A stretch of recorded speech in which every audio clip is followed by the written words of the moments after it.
Assalamualaikum warahmatullahi wabarakatuh. Selamat pagi anak-anakku yang berbahagia yang saat ini sedang belajar di rumah.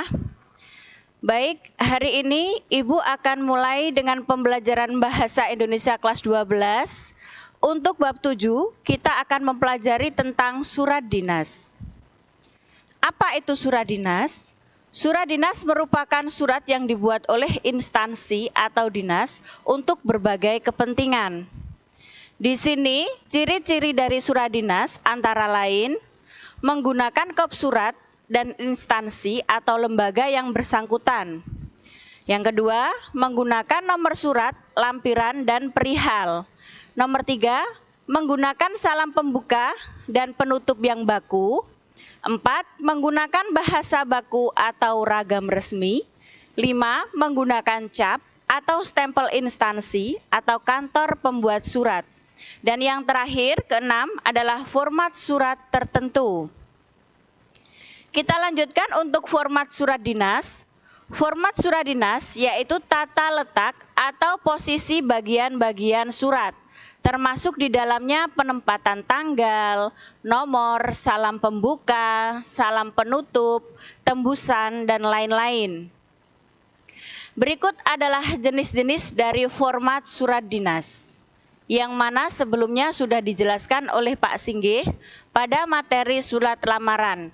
Untuk kali ini Ibu hanya akan mengulas poin-poinnya saja.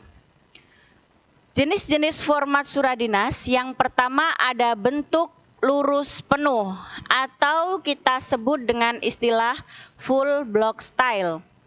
Yakni semua bagian surat yang dibuat dengan bentuk ini diketik mulai dari margin kiri. Jarak penulisan paragraf yang satu dengan paragraf yang lainnya diberi spasi 1 baris. Yang kedua adalah bentuk lurus yang disebut dengan istilah block style. Di sini surat bentuk lurus, semua bagian surat diketik dari margin kiri. Akan tetapi tanggal surat, salam penutup, tanda tangan, nama terang, dan jabatan pengirim surat diketik pada bagian kanan surat. Yang ketiga, ada bentuk setengah lurus atau disebut dengan istilah semi block style. Semua bagian diketik seperti bentuk lurus kecuali isi surat. Setiap alinea baru diketik sesudah 5 ketukan dari margin kiri. Alinea yang satu dengan alinea yang lainnya tidak diberikan jarak. Yang keempat, yang sering kita gunakan atau sering kita temui, ada bentuk Indonesia atau disebut dengan official style. Variasi bentuk Indonesia antara lain yang pertama ada bentuk resmi Indonesia lama. Surat-surat dalam bentuk ini mempunyai ciri-ciri. Yang pertama, tanggal surat didahului nama tempat. Kedua, alamat surat ditulis di sebelah kanan surat, di bawah nama, tempat, dan tanggal surat. Yang ketiga, jabatan pengirim surat ditulis di atas tanda tangan. Nama ditulis di antara tanda kurung. Dan yang terakhir adalah nama pengirim surat di garis bawah. Yang terakhir, yang mana untuk jenis ini sudah kita buat menjadi bentuk surat atau format surat dinas yang digunakan kebanyakan instansi atau perusahaan, yakni bentuk resmi Indonesia baru. Surat-surat dengan bentuk ini mempunyai ciri-ciri. Yang pertama, tanggal surat ditulis tanpa didahului nama tempat. Karena nama tempat surat sudah ditulis pada kepala surat. Yang kedua, alamat surat ditulis di sebelah kiri. Yang ketiga, di atas tanda tangan ditulis salam penutup dari pengirim surat. Jabatan secara singkat ditulis di bawah nama. Khusus untuk surat dinas yang sifatnya formal, jabatan ditulis di atas tanda tangan. Kelima, sifatnya tidak formal, jabatan secara singkat ditulis di bawah nama. Dan yang terakhir, nama pengirim ditulis tanpa diapit tanda kurung. Untuk bentuk jenis-jenis format sudah Ibu lampirkan pada materi yang bisa kalian unduh. Berikutnya adalah mendeskripsikan isi dan bagian-bagian surat dinas.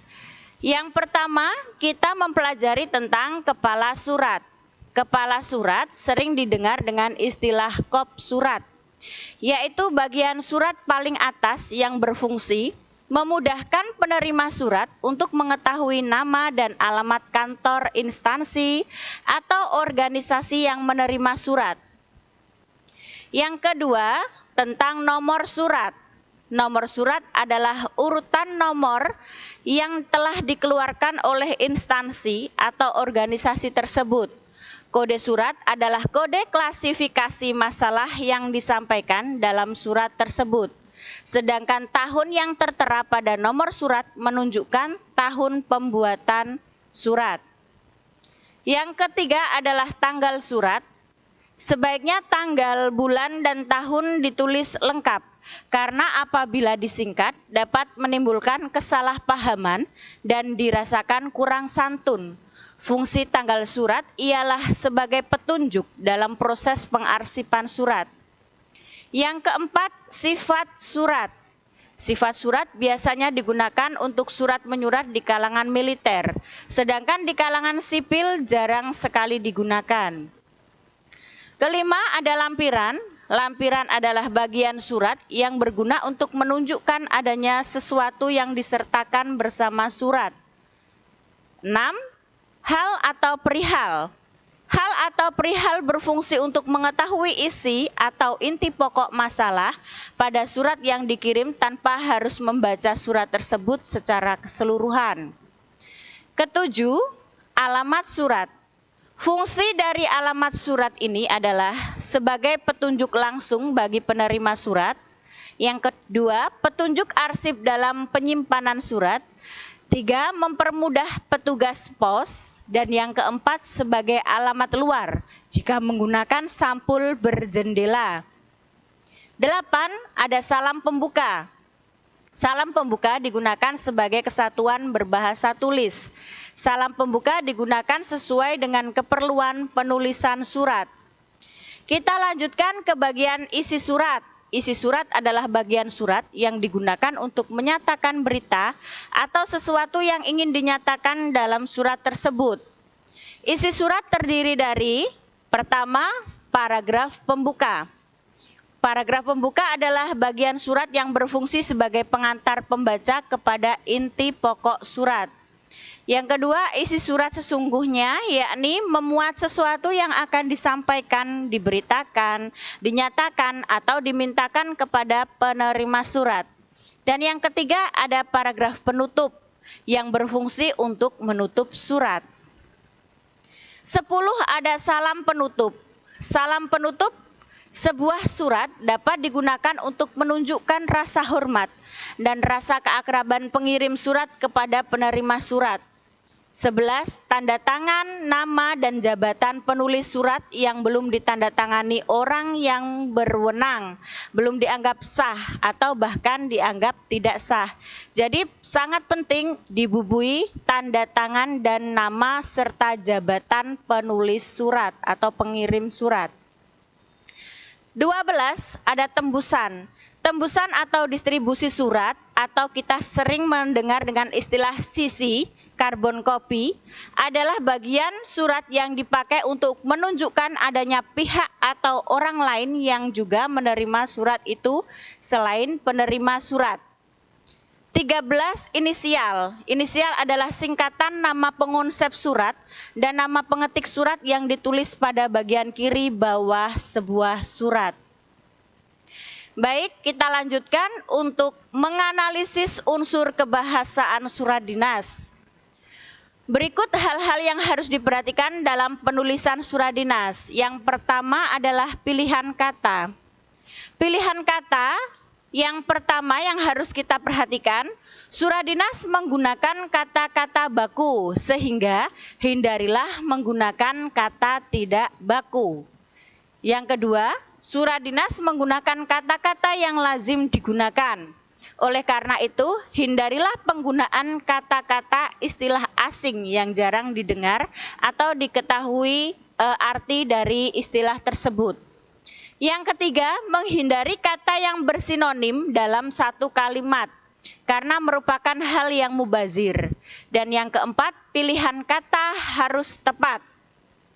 Yang kedua, penerapan ejaan yang disempurnakan. Yakni dalam penulisan surat dinas harus diperhatikan juga penggunaan pedoman umum ejaan bahasa Indonesia atau PUEBI. Yang ketiga, menggunakan kalimat efektif. Kalimat efektif itu sendiri adalah kalimat yang sesuai dengan kaidah bahasa, singkat, dan enak dibaca. Kalimat itu setidaknya memiliki subjek dan predikat, serta tidak bertele-tele atau berbelit-belit. Dan yang terakhir yang harus kita pelajari untuk surat dinas hari ini adalah menyusun surat dinas. Yang pertama, menulis surat pemberitahuan. Surat pemberitahuan itu sendiri adalah surat yang dibuat seseorang atau suatu instansi dengan tujuan untuk memberitahu sesuatu. Yang kedua, menulis surat edaran. Surat edaran adalah pemberitahuan secara tertulis yang diedarkan dan ditujukan kepada berbagai pihak. Dan yang ketiga adalah menulis surat undangan. Surat undangan merupakan suatu penghormatan kepada orang yang diundang untuk hadir pada waktu, hari, tanggal, tempat yang sudah ditetapkan dalam undangan. Baik anak-anakku yang sangat Ibu cintai dan Ibu banggakan, semoga pembelajaran hari ini bisa kalian pahami dan kalian mengerti. Dan untuk lebih lengkap dan lebih jelasnya, bisa kalian unduh pada materi surat dinas yang akan Ibu berikan pada saat ini. Baik, tetap jaga kesehatan, jaga jarak, pakai masker, sering cuci tangan, dan selalu berdoa untuk kesehatan kita semua. Assalamualaikum warahmatullahi wabarakatuh.